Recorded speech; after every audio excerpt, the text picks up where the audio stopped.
Ayodhya has reached a monumental scale of wealth and order. The streets are preparing for a massive celebration, the coronation of Prince Rama. But Queen Kaikeyi abruptly calls in an ancient debt. She forces King Dasharatha to banish Rama to the forest for 14 years, demanding her own son, Bharatha, take the crown instead. The king faces a brutal paradox. To honor the technicality of a single, long-past promise, he must dismantle the peace of his own royal family. In this world, honoring one's word is prioritized above the safety of the kingdom or the comfort of its people. Rama's brother Lakshmana argues for a violent countermeasure. He urges Rama to use his popularity and military strength to stage a coup.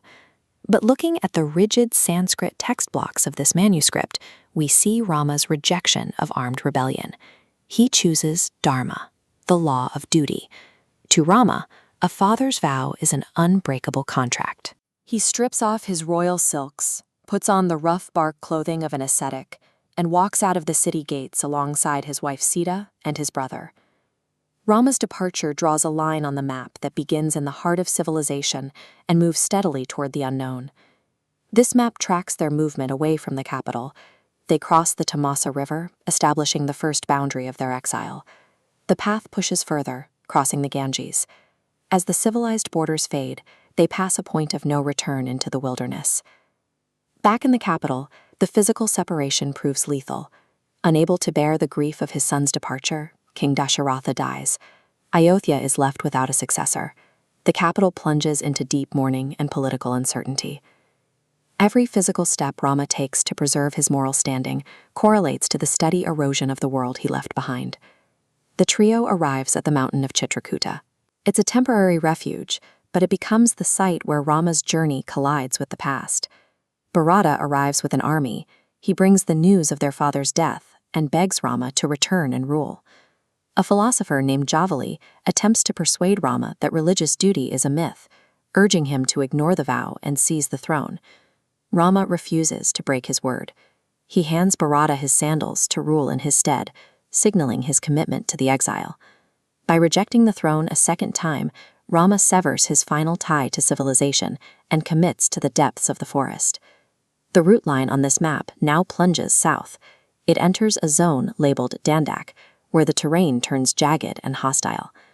This is an untamed frontier, shared only by isolated hermits and physical danger. The dominant forces in this region are the Rakshasas, demons who view the ascetics as prey. Rama's choice to bring Sita into this lawless territory brings his moral vow into direct conflict with a lethal environment. The deeper Rama travels into the wilderness, the more his righteous promise risks violent consequences for those closest to him. Rama's single decision has created two fractured realities. In Ayodhya, a kingdom is now governed by a pair of sandals sitting on an empty throne. The society is sustained by the memory of a leader's promise, remaining in a state of political stasis. Meanwhile, Rama is isolated in the wilderness, walking a path that makes a conflict with the distant kingdom of Lanka inevitable. Adherence to a single moral vow has split a golden age into two unsustainable extremes. Duty reveals itself as an active, grueling journey, requiring sacrifice at every turn. In the Ramayana epic, the right choice is a powerful force that reshapes the world, often through immense destruction. True moral commitment strips away all comfort, pushing the hero relentlessly to the edge of the known map.